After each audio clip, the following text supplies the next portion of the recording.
I'll do it on my computer, but mainly so I can reference it going when we go back. So parenthetically, I remember when you did a presentation that showed some preliminary research that you were doing with your senior seminar class. Yes, yeah.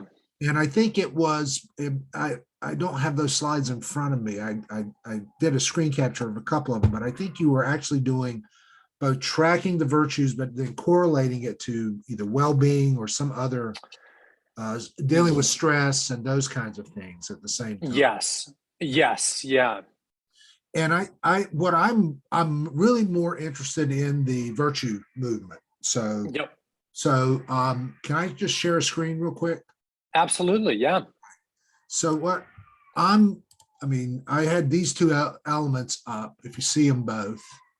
So do you see two Yep, slides at this point? yep, Okay. yep. So the one is, kind of going in a way is how well does the curriculum work? So moving from, is there a way to kind of gauge the intuition and by the end of engaging the curriculum, begin to assess what difference it makes to kind of a mature generative care. So Yes. at one level it is, how does it do it? And does it, I don't want to use a proficiency language, but really, what difference does it make is an important piece, and particularly not just the what, but the how. Yes, absolutely. Yep. Would be a piece of it. The other one may be a little bit weird. I am kind of curious also about the cycle of virtue. And I don't know if you have ever run into David Kolb's work and his cycle of experiential learning. I don't think so, at least not enough to feel fluent with it right now. Yeah. So I hope you hear this. This is more of an aside, but Kolb at one point created a similar kind of model where he says that we begin by basically experience that we then internalize through reflection that reaches a conceptual phase of abstract conceptualization. So we kind of then formulate, to which we apply material, and it generates new experience, and it goes round and round and round. Yeah. He's working out of more cognitively motivated categories from that standpoint. So that's why at the bottom of the wheel, abstract conceptualization becomes important for him. Yes, yeah. But he actually built a whole cottage industry on learning styles as a result of that. So the first time Michael showed this to me, the aha moment was like, so are people predisposed to navigate these differently? Yeah. Based on their sort of capacity to recognize what's happening. Yes. To that. And I didn't know if there has been similar research sort of breaking out this component of the cycle of virtuous, moving into virtuous not thinking, but moving into a virtuous posture.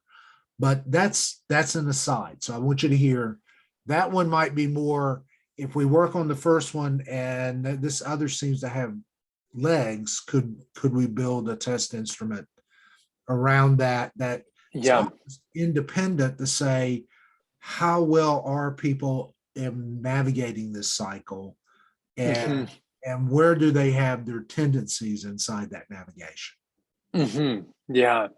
It's interesting. The closest I can think of, and this may be a distant close, is some of the work of a guy named Dan Lapsley, who's in University of Notre Dame.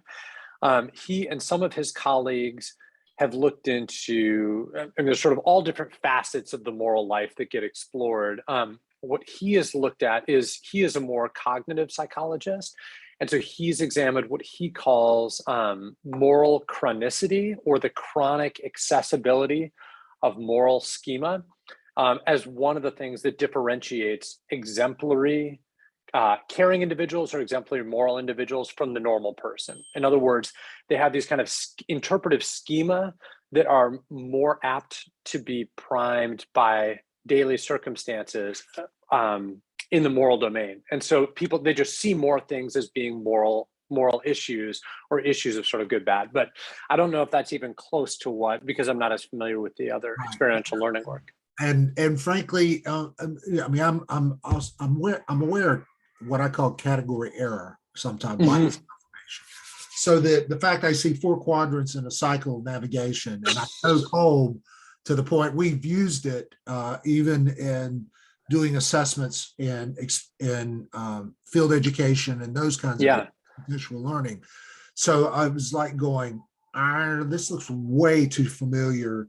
Hmm. But I'm gonna put that slide down. I just wanted to Okay. introduce it as a teaser to go, what are you already doing that we can flesh out with this? Yeah. Yeah. But could there be another piece of this puzzle for ongoing conversation? Yes. Yeah. Absolutely. Well, you've definitely teased me on that one because I'm curious to dive more into that. Yep. And I will send you a couple website links to Kolb's work Okay. down the road. But I don't want you to feel at least a lot of, I mean, Kolb really started in adult education, and he then Hmm. coined experiential learning as a way of describing what he was doing, and Yeah. has generated a ton of work, including work from Brian Zoll, who works in neuroscience and education. Okay. So he's got a base, but it just may not translate. So Yeah. Yeah.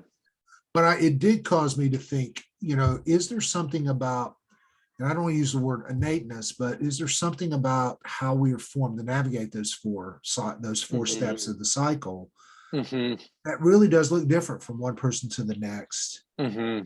and does influence then how people navigate not moral emotions. So here, Yeah. Yeah. not moral decision making, but how they process moral emotions. Is Yeah. there something going on there in the way those moral emotions, those intuitions become virtues? Hmm. Piece of the puzzle. Yeah. Now, I come back to this. So have you, I mean, you were, have you developed a test instrument already to kind of move people through these elements, or a preliminary piece of that? That's my curiosity. Yeah. So one of the things, in fact, if I can share my screen, would you mind allowing share? This is not nearly as colorful as yours is, but I have a list of some of the scales that we have considered and the one that just stopped recording. I got it. Okay, there you go. Perfect. I clicked the wrong button trying to give you multiple share. So there we are. There we go. Okay. Give me one sec for this to pop up.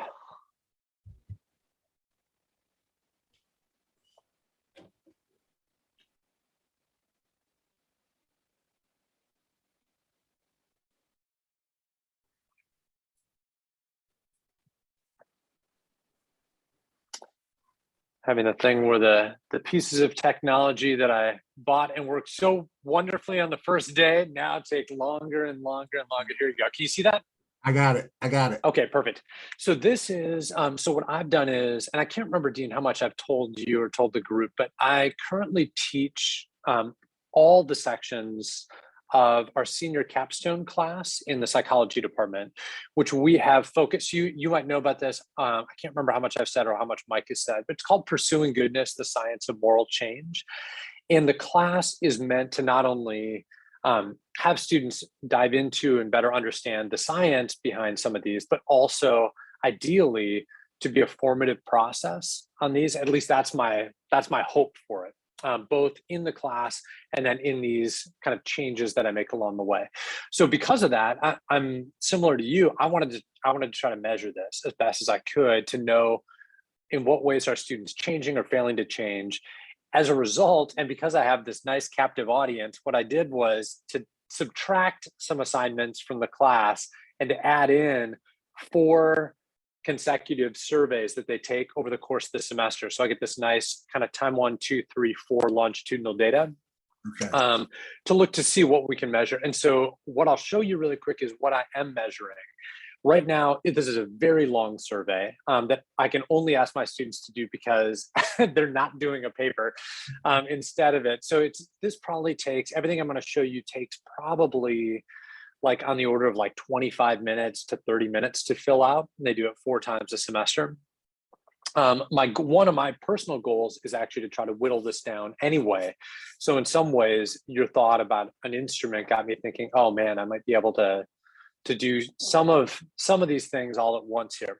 But the measures that we have, the first one is actually a measure that we developed, gosh, probably 10 years ago or so, of what we call a measure of generative care. So this is closest to, if you're looking at your diagram there, closest to the outcome measure. Yeah. And it's a measure that we've given both to students. It's designed as a self-report measure, but also we've given it to their peers in some studies that we've run, where we ask a peer to report about the relationship. So how much do they experience from this person who we're hoping is growing in generative care?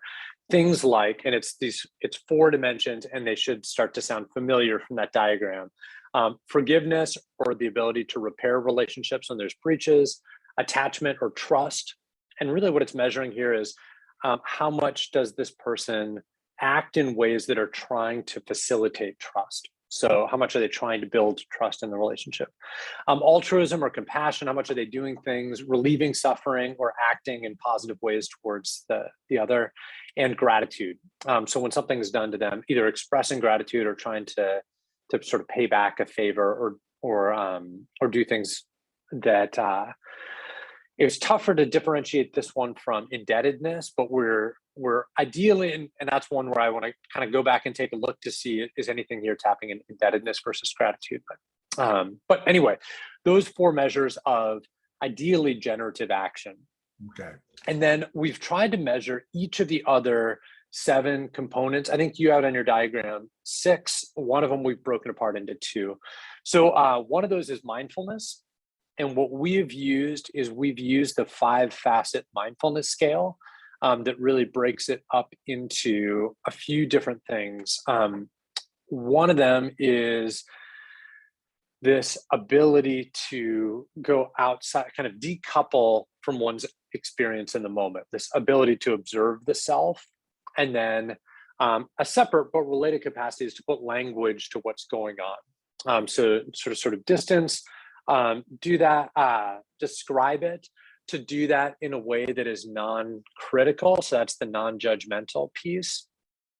And the ability to sort of resist compulsive either acting or a compulsive response to one's own emotion. That's the kind of acting with awareness and non-reactivity to your inner experience. So sort of that calm, that ability to stay calm in the midst of turbulent emotions or thoughts. That's the measure we've used for mindfulness. It's long. So you see on there, it's like 39 or 40 items long. So it's there about, again, another 30-minute or 40-minute assessment? Oh no, so so all of these together, everything with an asterisk is what I give my students, and all told, all together, they end up being between usually 25 to 30 minutes to take. So I think the average test length is about that long. We measure empathy, and we've measured, I've tried to measure both cognitive and affective empathy. So both the what is referred to as experience sharing, that kind of feeling with another person, but also perspective taking. And the one that I found that breaks those 2 out well is called the empathic experience scale. So I give that one. I don't have the number of items, but if you want to dive deeper into any of these, I have on a separate screen, I have the full survey in Qualtrics, which is how I deliver it, like an online survey tool. So I can show you any of these if you want.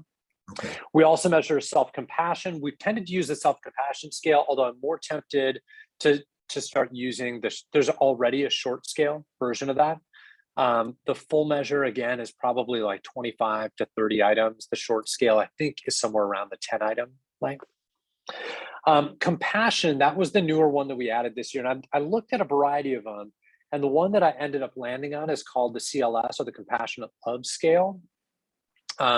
It looks at altruistic love, so kind of the doing for another person, and tries to look at it, breaks it apart into both the immediate circle, what some people refer to as kind of benevolence within your it's the neighbor, right? the classic neighbor, and then there's the all of humankind, the who is my neighbor dimension of that, where you're thinking of and trying to measure those two things independently, because oftentimes you find people who are very compassionate to their in group may not extend that kind of compassion to the out group.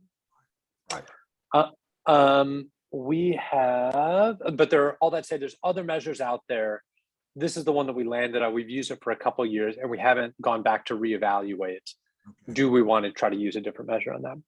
Gratitude, we bounced between a variety of measures over the years. There's a very short measure called the GQ6, which is 6 items long. We've used the GRAT. It has multiple dimensions, and there's also a short form of the GRAT. That part of why we landed on the GRAT was so that if we ever wanted to go with the short form, we already had all the data from the long form and we could just kind of extract that and then start using a short form version of it. But the GRAT RS is the revised short version of that. Okay. And then this is one, because we've been doing gratitude interventions in particular, we took a closer look at this, and there's a really neat measure that came out of, I don't know if you've gotten to read any of the stuff coming out of is it Birmingham, England? Gosh, I think the University of Birmingham in England. But Christiansen is one of, he's the lead name in the moral psychology crowd. Okay. That's been really doing a deep dive into thinking about virtue in general, and the kind of multi-component nature of virtue development in particular. So they developed a scale for measuring gratitude, not just as an experience, but as a full multidimensional virtue that I really liked. And I wish they had measures for every one of the things that we're measuring, and they haven't done it. So one of my other pet projects out there is I would love to develop these kind of multifaceted measures of everything that we study here. But it breaks it apart into generally 3 key components. You can see the behavioral so you have behavior, attitudes, and emotions. So you have the affective dimension of a virtue, the feeling, you have the behaving or the doing, and then you have attitudes.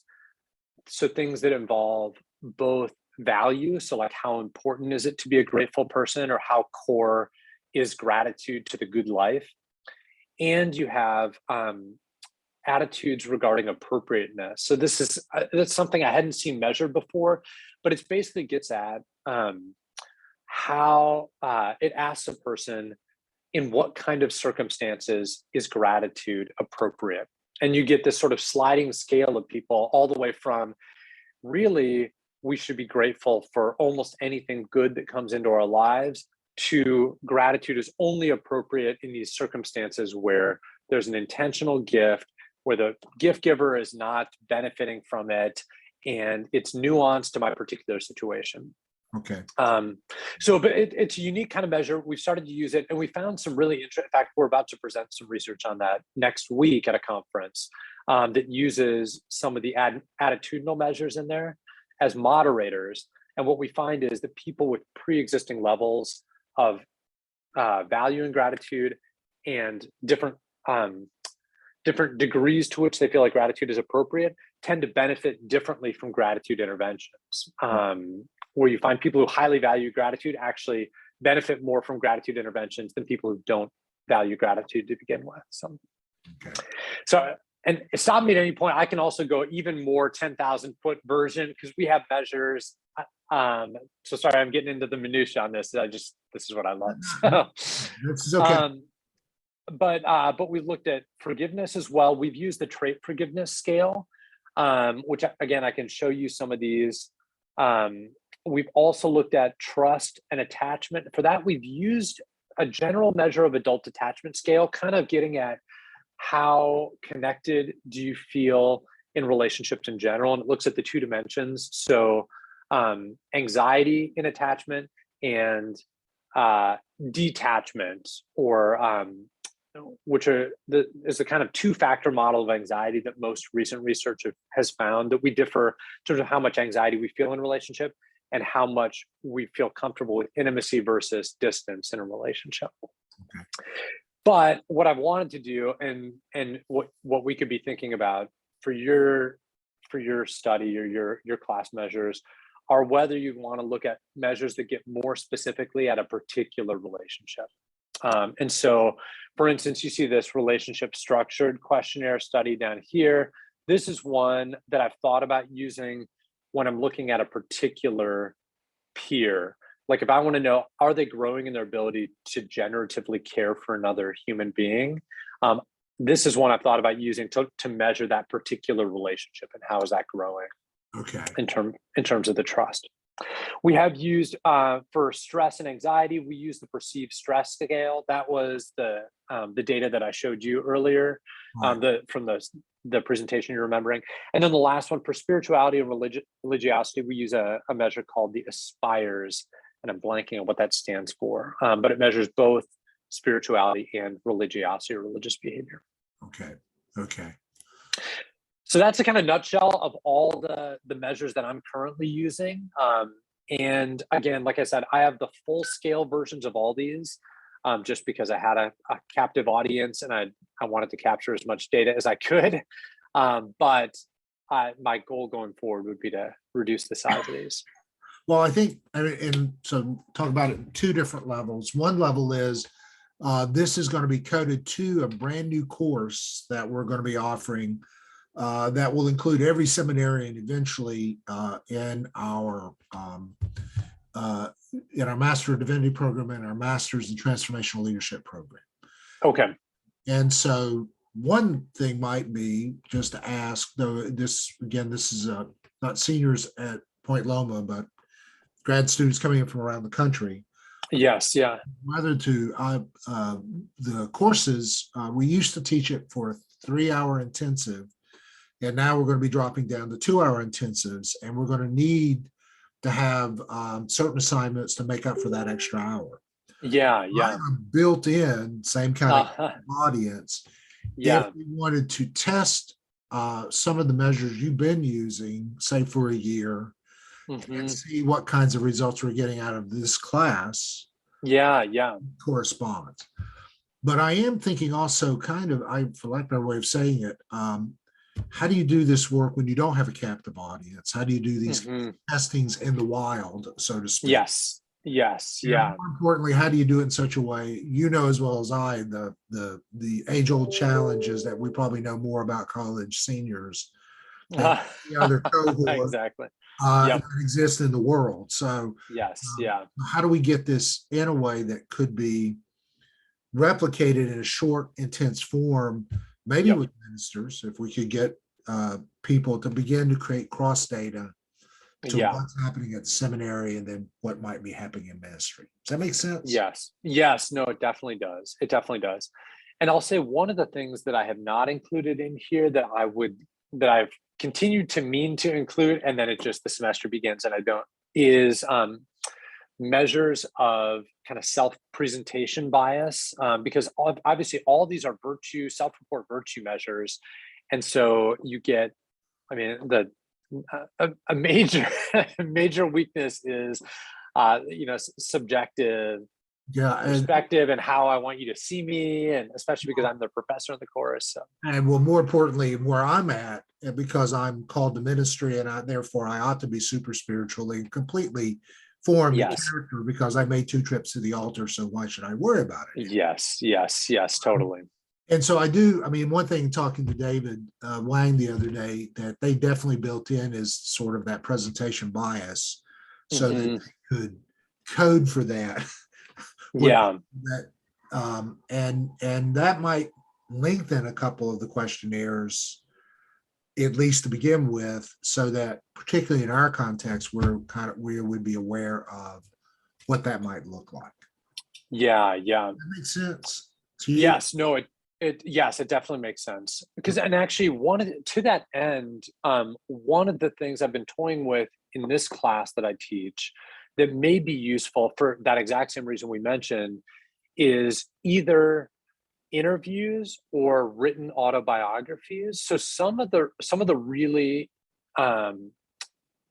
most interesting research I've seen on lifelong character development has examined a few different themes as they show up in coded narrative interviews, which are, and part of what's nice about that is they're a little bit less subject to that self-presentation bias. You can say all sorts of good things about yourself in these interviews, but the things that get coded that end up predicting compassionate behavior in particular are things like redemptive storytelling. So being able to identify negative events in early life and tell those in such a way that you're making use of those in kind of a redemptive way.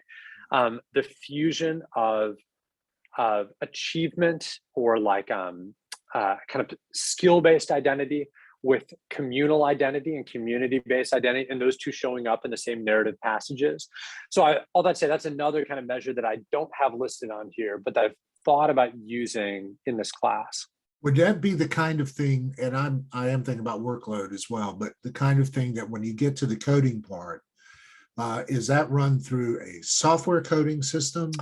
You actually read and code as you go. So could it be something a teaching assistant, for instance, could go through training to do? But I'm looking for verifiability, I guess would be. Yes, yeah. So the way we've done it in the past, and the way I think this comes from Dan McAdams' work, and because he has a whole narrative life interview and then a number of coding schemes that go with that. The way that we've done it, the way I've seen it done before, is not computer based, but is trained. It's kind of trained coders. And I've done it the way I've done it before is trained undergrad coders. So we spend about a month in the beginning of the year, meeting once a week or so, and each of us having reviewed scripts, having coded those, talking about discrepancies, going out again, recoding again, and then so kind of having a training corpus, and then basically assigning 2 coders per script to go out and code them, and then group conference on any discrepancies between the coding. So that's how I've done it before. Okay. Yeah. So it does take a learning curve component. Yes. When it's all said and done. Okay. Yes. Yeah. But there's been some other work, not looking at that kind of coding, but looking at identity that has been all computer based. So a variety of different linguistic analysis programs, but I haven't done any of that work myself. Okay. And that would probably be my colleague, David Wesley, does a lot of that kind of work, intercultural kind of thing. So, but you kept referring to Qualtrics. Is that a specific software program package? Or? Yeah, here, let me, in fact, I can even just show you here. Let me share my desktop. And can you see my screen right now, just in general? Yeah. You have more folders on your desktop than I do, right? Does that mean I win or lose? Well, it depends on whether you're talking to IT or not. So. Totally. So this is a program. This is a web-based survey program called Qualtrics. I can go to the home screen here. That we have used now for a little bit over a decade. This is how you spell it, Qualtrics. And we found it to be a really flexible and relatively user-friendly survey tool. It's kind of like an advanced version of, like, way back in the day, SurveyMonkey or those kind of things. But it allows for a lot of really nuanced survey development, collaboration. And then in particular, what I like is, depending on people's answers to some questions, there's the opportunity for really nuanced display logic. So you could have someone whose answers to a whole survey you're not interested in because they're male versus female, skip that, kind of streamline it. And it does some scoring. You can set it up so it scores surveys itself within there. And so you have the opportunity. This is one of the buy-in pieces that sometimes you can get from survey test takers, where by the time they finish a survey, they may actually be able to get feedback on their scores to those measures themselves. And you can kind of give that feedback in a variety of different ways, just numeric. You can have the numbers then trigger different kinds of paragraphs that then describe where they're at. And so, but it's a great tool. And so this is the tool that we've used to do all of our research over the last 10, 15 years. Okay. Do you have like a university contract with them? Is that how that works? Yes, that's what we do. We used to just have a departmental. You can also have an individual license, but we have a university contract. Okay. All right. well, I don't, I have a lot of things I'm having in my mind. I actually think for the short form versions, having something that people can benefit from. So they take, it is kind of like learn my personality profile, my Enneagram, those that kind of Yes. where Yes. Yeah. if there's a version of this that actually helps us, but it is sort of designed almost in, well, one way to think about it is in light of the curriculum that says, how caring are you?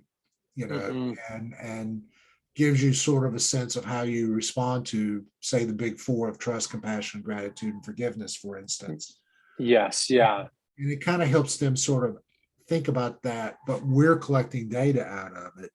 Yeah. That's a possibility. That could be bait and switch. So I mean, I hope Yeah. you're, and it may be too much bias confirmation by giving them that kind of opportunity. So Well, and one of the ways to make that that may make it a little bit nicer uh, is to give them their relative scores on each one of those four, so that everyone at the end of it ends up with, here's the virtue you could most be working on. Here is the one that you seem to be the most practiced in, or something.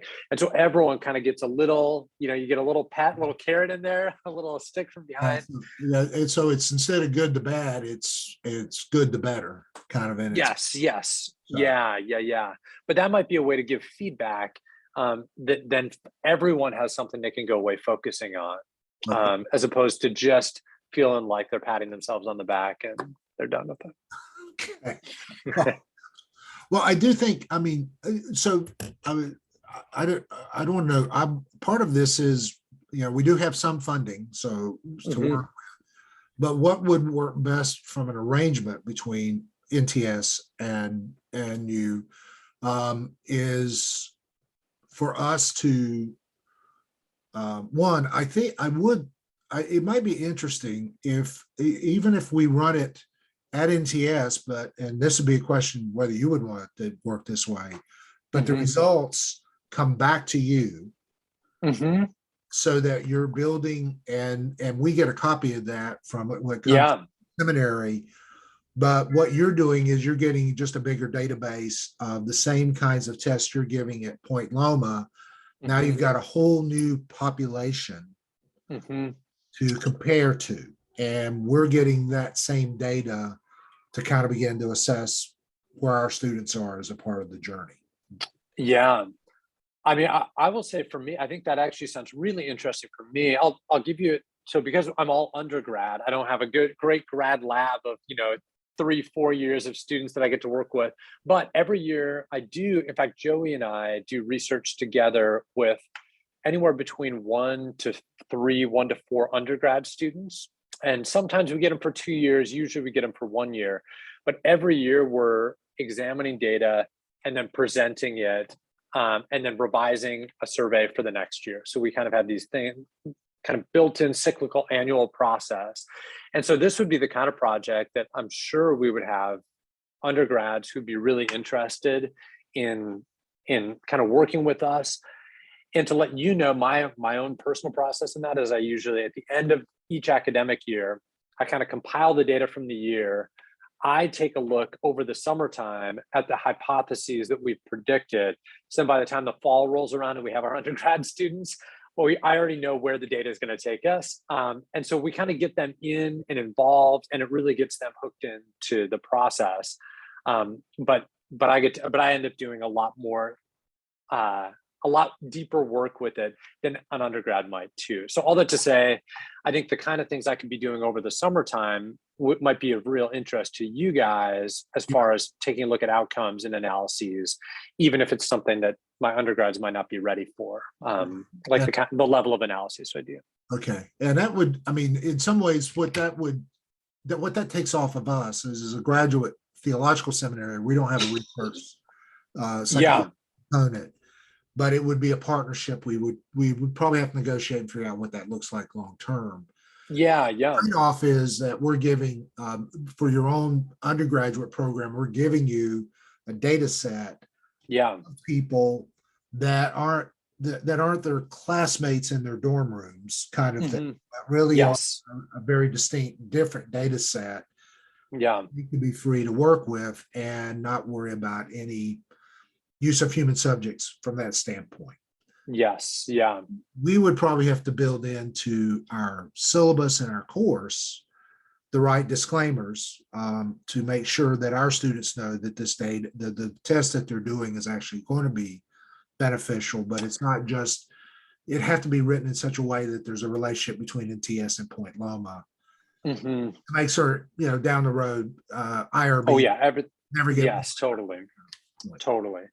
And the way, and I have some forms that I've used for my class that have at least cleared our IRB that if you're interested in, that basically spell out three or four different options for the data in general. One of which is, I actually don't want to take this survey. I'm going to do this alternate assignment. So giving something they can do instead.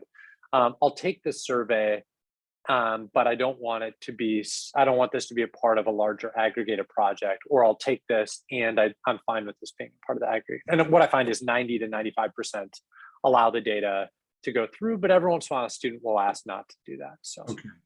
Well, that means in one way that might be mirroring the class I'm teaching in that. Now, Doug teaches a course at the very beginning of the program, and mine a little bit further down.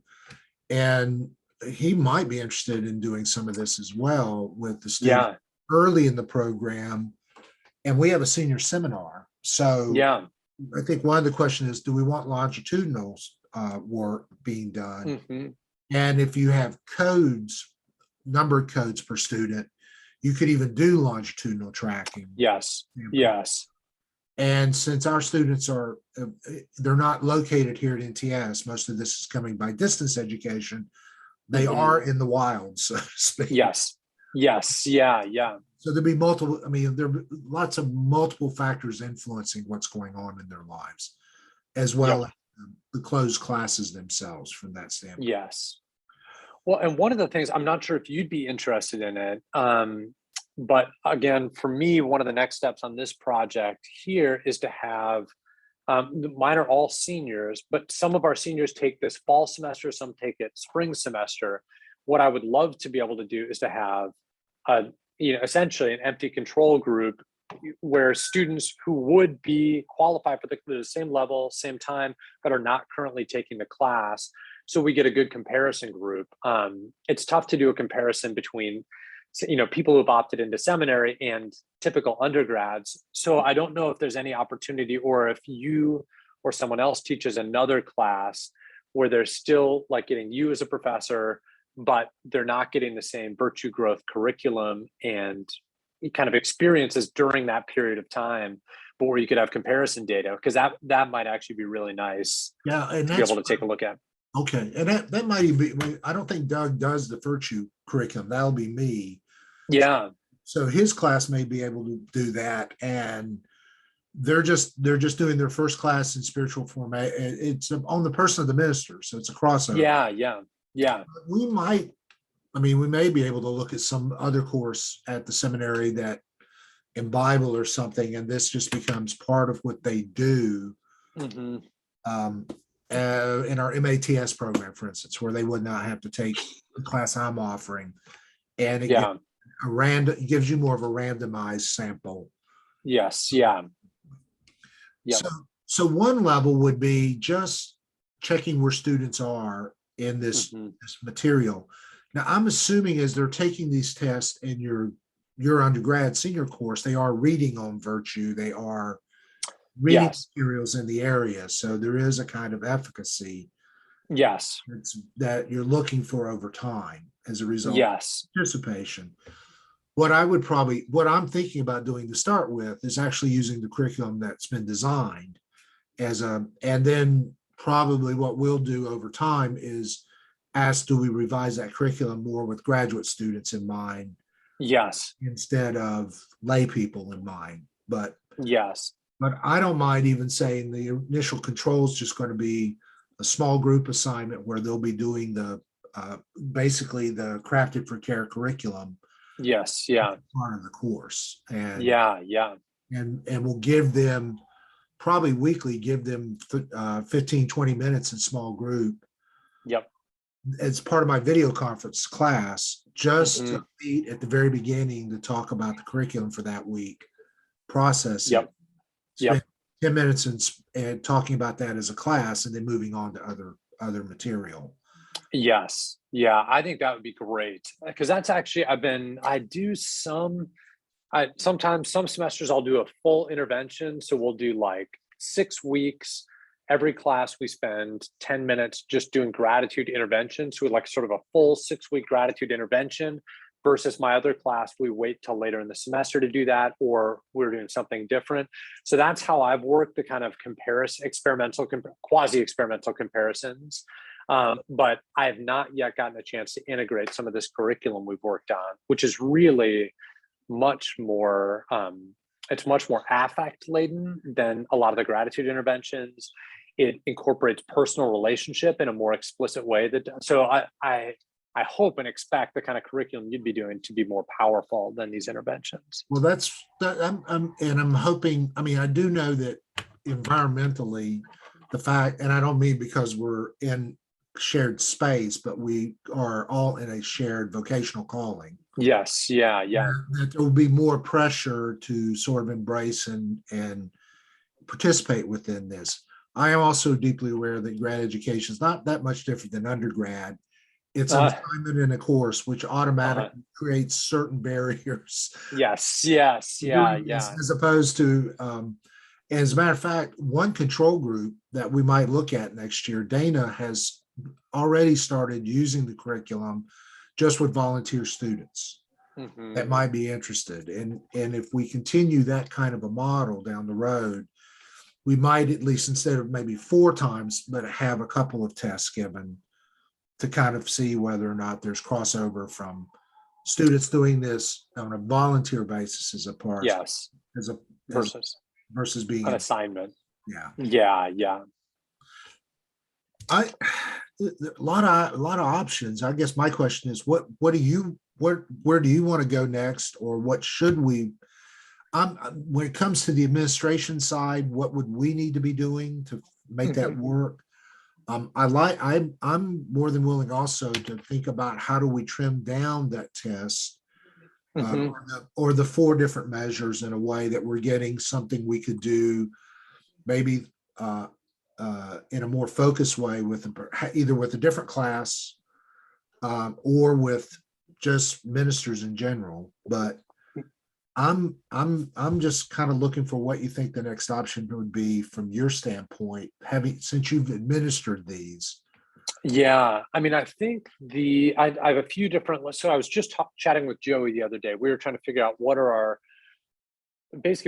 plans for the next year and 2 years and 3 years down the road in terms of our own research program. And we had just decided, at least within the context, this is prior to your email, we had just talked about that the next priority for us is getting a more effective gratitude or mindfulness intervention, possibly using the curriculum that we're using with all the churches within my class, or at least on a kind of on a volunteer basis, if there are students who want to dive deeper into the explicitly spiritual versions of these practices that we're doing. And then a second longer term goal is the sort of whittling down of the measure. And that's just because that requires a little bit more. It's been a while since I've constructed a measure and so done all the factor analysis and everything. I just need to dip my toes back into those waters. I've been focusing more on outcomes this semester. So looking at using hierarchical linear modeling to look at growth curves. So how do I measure the outcome of these studies? So selfishly, it would be easier for us to be able to give you the materials as they are and you to integrate those into your course as, kind of as the full-blown measures currently. And then after having done that for a year or something, to then take as the next step a whittling down or a honing down of the measure. But if you felt like that was going to be a stumbling block to actually instituting this in the first place, I'd want to then reverse that and try to get you a shorter measure to begin with. Okay, mainly because I'm working with grant money to make this. So partially, we want you to get paid as a part of this. What I was thinking, and I'll probably have to go back and talk to our grantors. I think our grant ends in December. Oh, that's good to know too. Yeah, because that definitely puts a So, timeline then so on that the measure piece. Yep. so that becomes, what do we contract you for? Yeah, yeah. Then when does the contract end? When do Hmm. we, but let's put it this way, when do we pay you? But then when do we fulfill the obligations of the contract? Yes. Yeah, yeah. Because I'm not opposed to saying we contract you for, say, 2 phases, summer and next fall, Hmm. and pay out on the contract that way. But Hmm.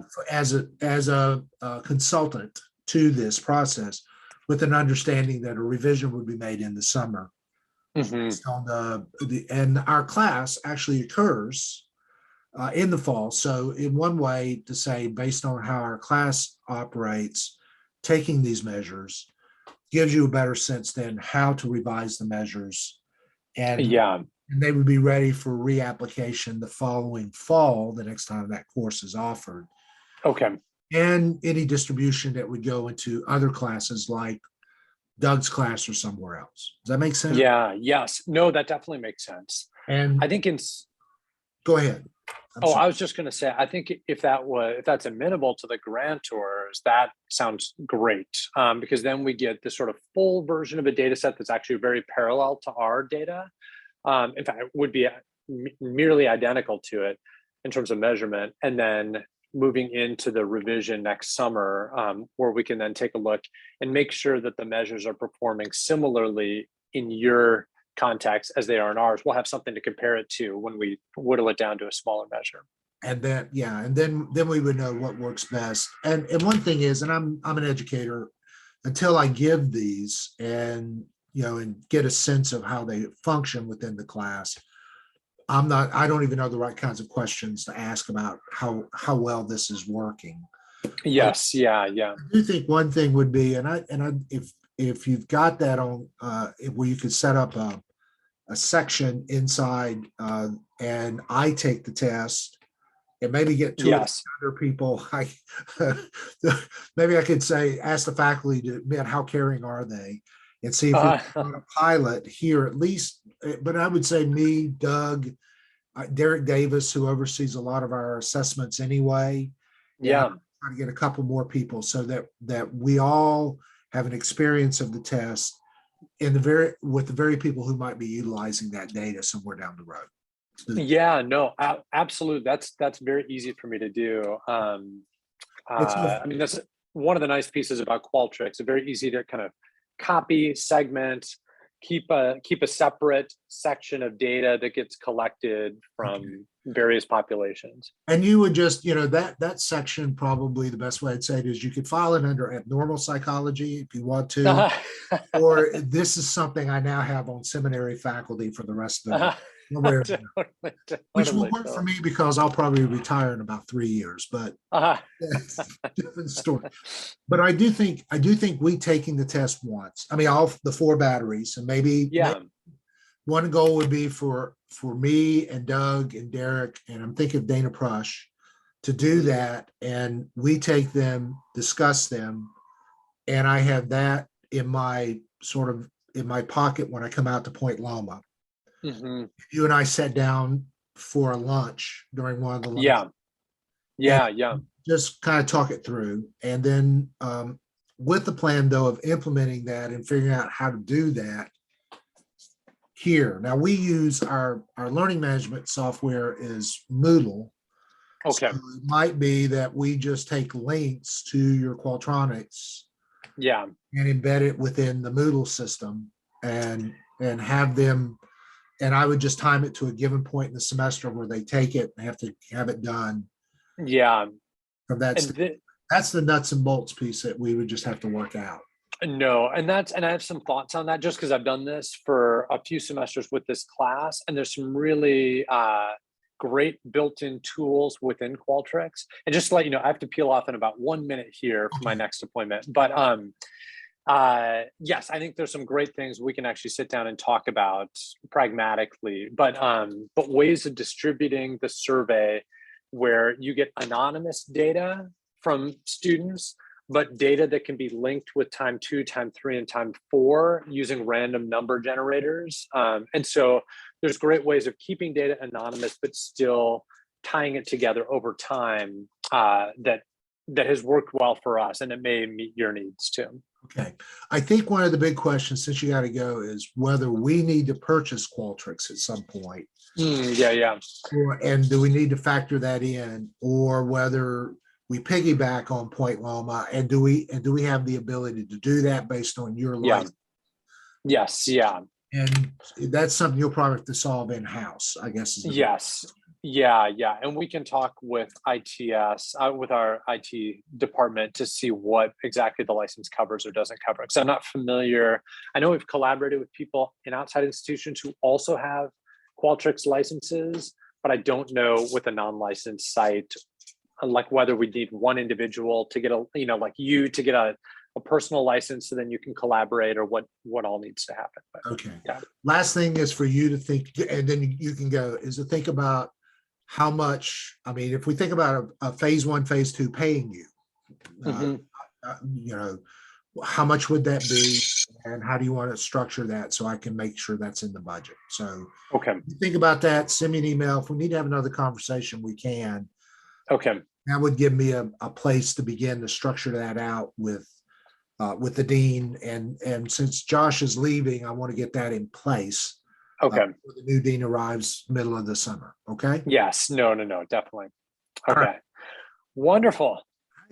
I'm looking forward to this. I hope you're here. And then we'll get back to this crazy other version of what do we look at. But for now, let's get this one put together. And then when I'm out, I am kind of curious whether or not my hunch around that other cycle.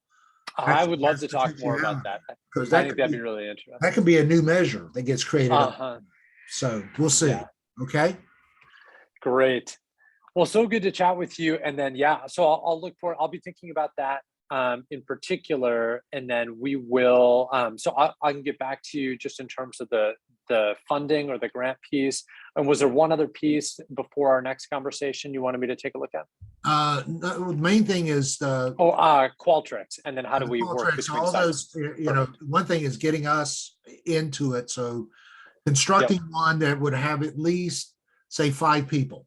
That would take it if you have to predetermine the data set, and then figure out what permissions we have to utilize Point Loma's Qualtrics within our system, albeit that the data would come back to you as part of your research, but there is a loop there where we would see it as well, or whether we're going to have to buy a license. That's going to be one of the questions.